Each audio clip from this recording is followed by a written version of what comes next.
Here's a little clip of the post-fight press conference from UFC. I believe it was 262, and Beneil Dariush had a big-time win over Tony Ferguson.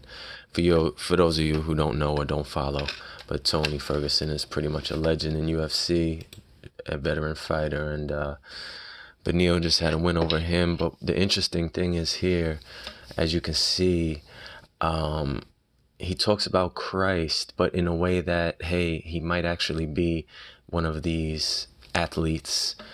There's plenty of athletes, movie stars, celebrities, and they don't get Christianity, even though they talk about it.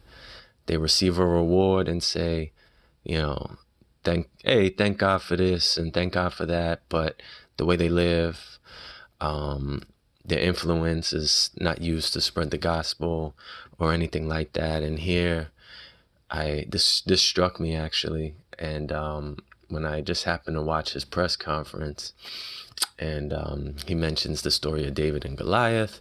He mentions, I'm assuming it was his walkout song that he walked out to Lauren Daigle's song. I know she gets a little flack because,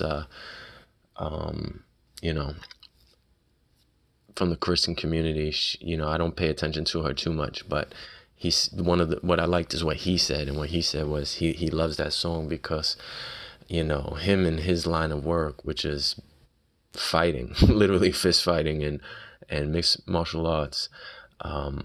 He said, that, even like the toughest guy or whatever, like it's not about like, and he said, no matter how big or you are or whatever, like, when you understand grace, that breaks you down, that humbles you, I guess, to probably paraphrase what he said. And I think it was just awesome. So take a listen. Here it is. And enjoy. Like, subscribe, share. Keep your mind on the Lord and your eyes on the Word. God bless. Enjoy. Back here, Beneil. Give us some insight to your mindset. You went from the guy that's, hey, I'm just here just to fight, to putting on a pretty nice performance, getting the biggest win in your career, to talking to us. How did you keep steady with basically being in hostile territory, even though he's not from here? It wasn't. I don't know how to explain it. People know the story of David and Goliath, right? But people don't know this. Before David fought Goliath, all of the Goliath people, the Philistines, they were screaming for him. They were just like, Goliath, Goliath. They were just chanting his name. So I just thought to myself, it's just another day for me, man. Like, the victory is the Lord's. Let's see what happens. Let's go. And your music choice to come in. I'm from Texas. I'm from Dallas. This is the Bible Belt, as everybody know. Texas and Louisiana. Why'd you pick the Lauren Daigle? Because she's from Louisiana. So, I mean, I love that song, and when I hear that song, I break down a little bit. Like you can be the toughest guy in the world, but when you understand grace, it breaks you down, and that song does it for me. So I don't need to be the toughest person in the world, I don't need to be a savage. I need to be a servant. I need to be a servant in all the things I do.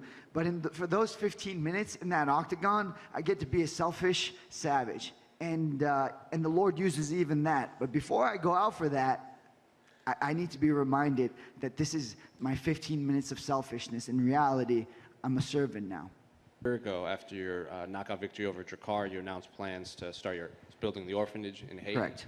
How's that project been going amid the pandemic, and is there any updates on that? It's amazing. It's built. We have a beautiful house in Cap Haitian. We have a little over 20 kids, and I'm hoping to go visit them. This is the tricky part.